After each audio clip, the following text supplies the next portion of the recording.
Welcome everyone to the Gentleman's Hour, and this week, this month, whatever it is, we are welcomed with a very special guest, Mr. Christopher Hughes.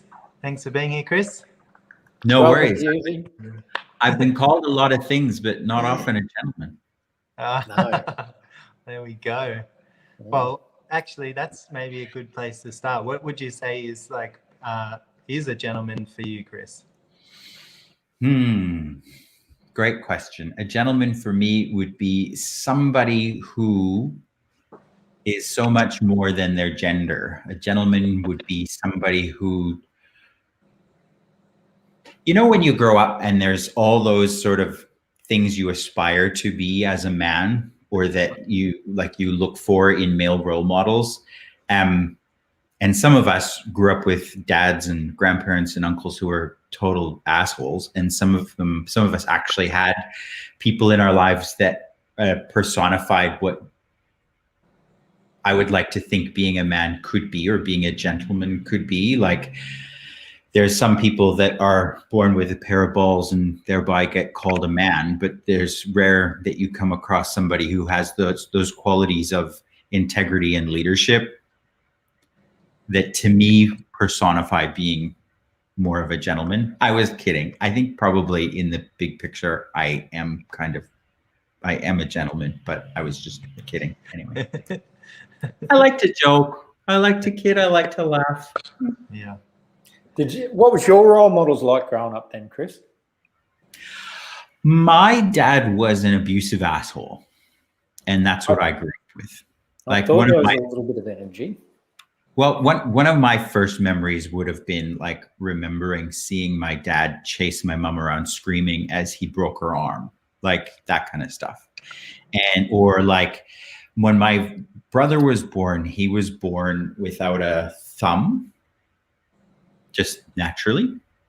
And in the hospital, my dad freaked out because he assumed then my mother was having an affair, because no child of his would be deformed. Like, he did that to her while she was in the hospital, still having just given birth. Like, yes, I didn't grow up with, like, my dad was not the coolest role model for what being a gentleman is. But my grandfather, on the other hand, was so fucking cool. He was a gentleman, and very, very funny. He used to tell us stories all the time. We'd have Sunday dinner at Grandma and Grandpa's house. And after dinner, he would start telling us stories about his youth. And there were these like fantastical adventures. And I was always so like drawn in. And then I got older and I read The Adventures of Huckleberry Finn, and I found out all of it. None of it was really about him. He was just telling a great story. But I should have known, because he was a car salesman. And he said to me, son, if storytellers are any good, they're liars. The truth makes a pretty boring story sometimes. And that's a true story. Exactly. Oh, cool. And actually, that's funny, because when you were talking about that, I remember reading these books about, I can't remember what it was called, but it was these kids that would go like sailing around the lakes and stuff. And it was like an old English thing. And I think I had the same thing. My grandma would tell me these stories, and they were like all about these kids that would go sailing and playing in the English countryside. This must be an English thing. Yep. Telling tales. Yeah. So, and actually one time when you were speaking about that, I remember actually one time in a class, you know, talking to, you were talking to Gary, the founder of Access, and like saying that you'd sort of considered him as maybe more of like a father figure in your life than your actual father. So like, what are some of the people and the qualities, I guess, that you would have, you know, gone, oh, that's a gentleman, and that's what I would actually like to, you know, have and be in my life? Great question again. Someone with the patience to teach you and show you, maybe not necessarily like point out your mistakes, but show you where you could be choosing more.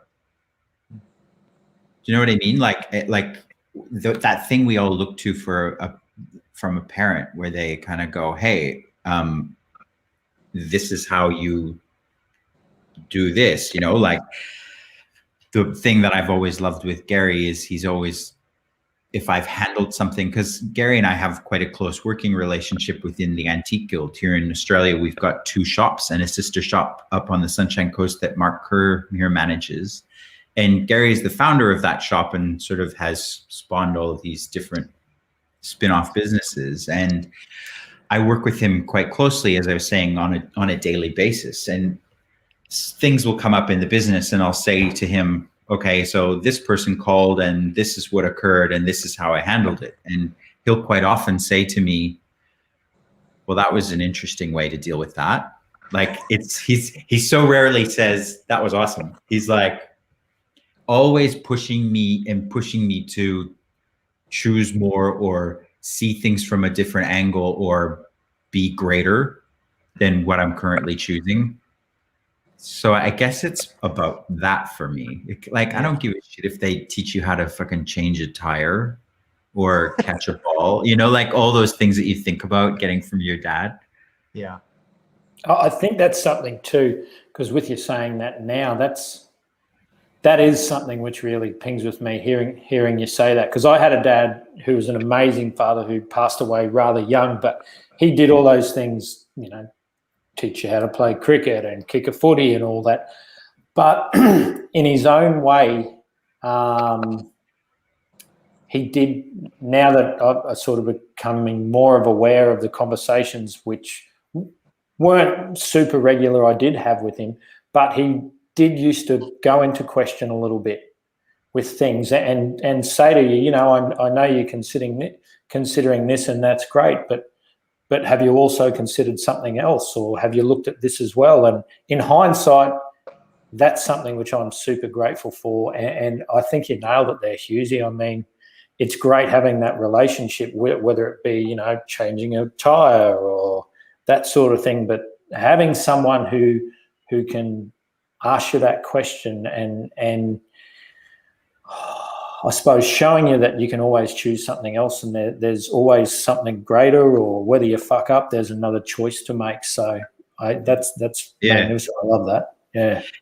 And also lets you come to it on your own, like doesn't try to shove down your throat their way and their awareness of how things should be done, but lets you kind of, like, another great example I have of a role model, for lack of a better word, is in university, I studied singing, and I studied with probably like the kindest man I've ever met in my life. His name was Dr. Alvin Reimer, and he was such a cool guy. And in the 4 years that I studied with him singing, not once did he sing for me. And I asked him, I was like, can you just show me what you're trying to explain? And he said, no, because I don't want you to be a parrot and try to sound like me. I want you to find your voice and you sing the way you sing, not like me. And he was the humblest man who was never like in the world of classical singing and opera that I was studying, there's a lot of ego and a lot of people who are like, I'm a great gift from God and I sound like Moses on the mountain when I sing. There's so much attitude, but he was never like that. And on my final year studying with him, he gave a concert. And I sat there crying the entire time because he could have been the most arrogant, self-obsessed asshole, but he was kind and humble and there for who was in front of him, who he was teaching. He never made it about him, which I guess that would be another characteristic or quality for a gentleman that I would hope I could be. And for the three of us here, we're all facilitators of access consciousness. And that is, I think, something that you do have to be a successful facilitator, is present for the person in front of you and never making it about you. And, this, like what you're talking about as well, about, being like, being inspired to be greater. It's like, that's also such a, like, you can see the flow on effect that has, like, as you're empowered to be more and choose more and have more in your life, it's like other people look, to you as, like an inspiration for that. And I know, you know, like I know a lot of the guys that you work with in the guild are also, you know, starting their own collections with antiques and, you know, different things like that. So it's like, can you also maybe talk to some of what you have seen that, you know, that's like created in your life and the gentlemen that you like interact with? And Yeah, absolutely. Like, life doesn't come with a manual. It doesn't come with a, you know, like when my husband and I were starting out living together and we wanted to do things like start our own business, get a mortgage and buy a house, get a car loan. We didn't know how to do any of that shit, or what you were supposed to do, or how much money you needed to have saved, or what, you know, like how to pay your taxes. No one sits you down and teaches you that. And some people, yeah, you have someone in your life that does that. And I definitely didn't have that. So like with some of the staff in our shop, as you say, they're starting their own kind of side hustle, spin-off business, whatever, which I totally encourage. And it's funny because at first they were like kind of hiding it and didn't want me to see their Instagram page or whatever where they were selling stuff.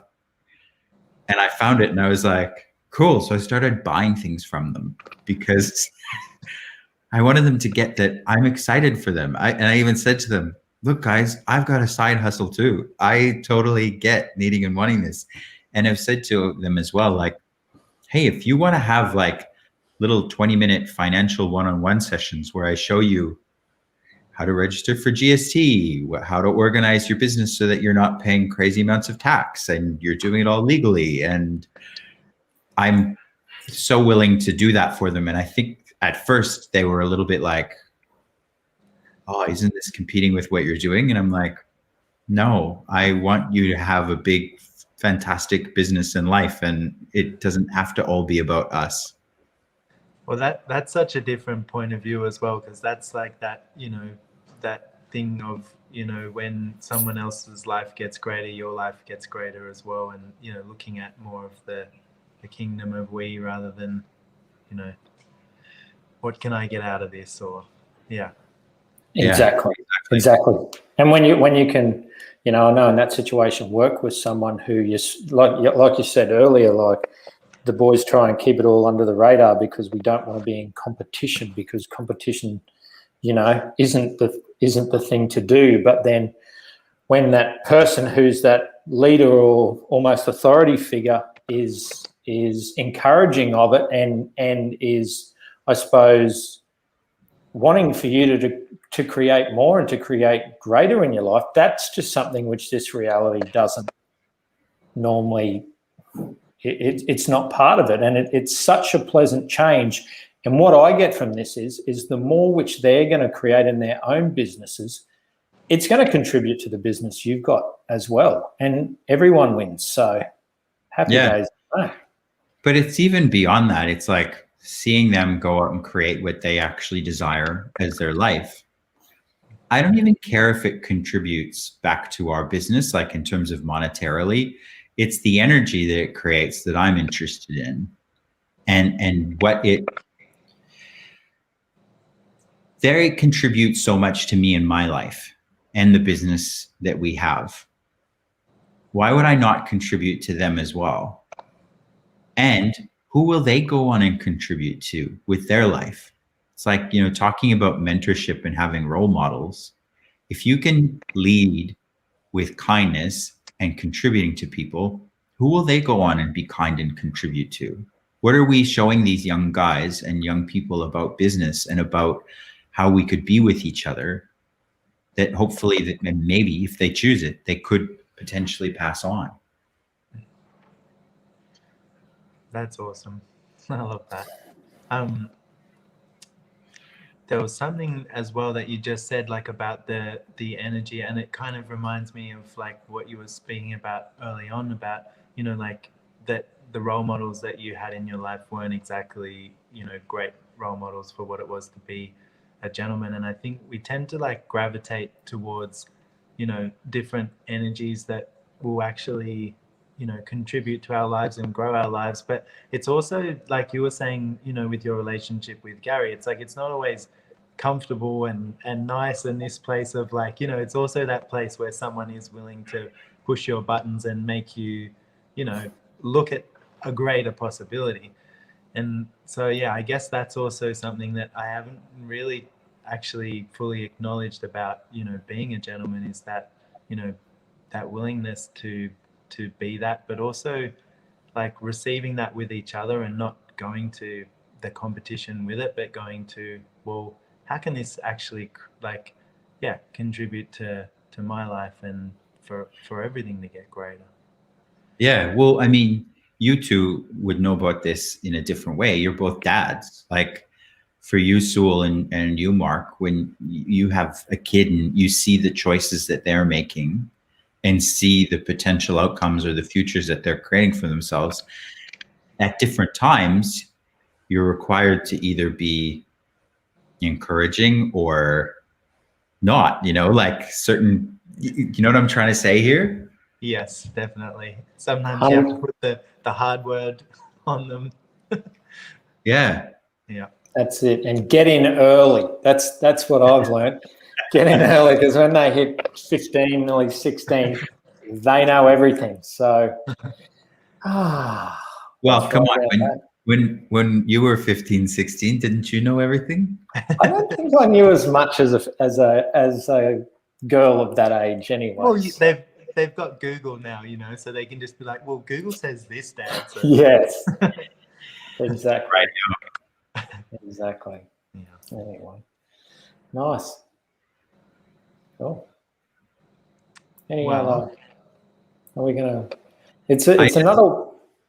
I just want to like the energy of the three of us here talking is just so relaxing.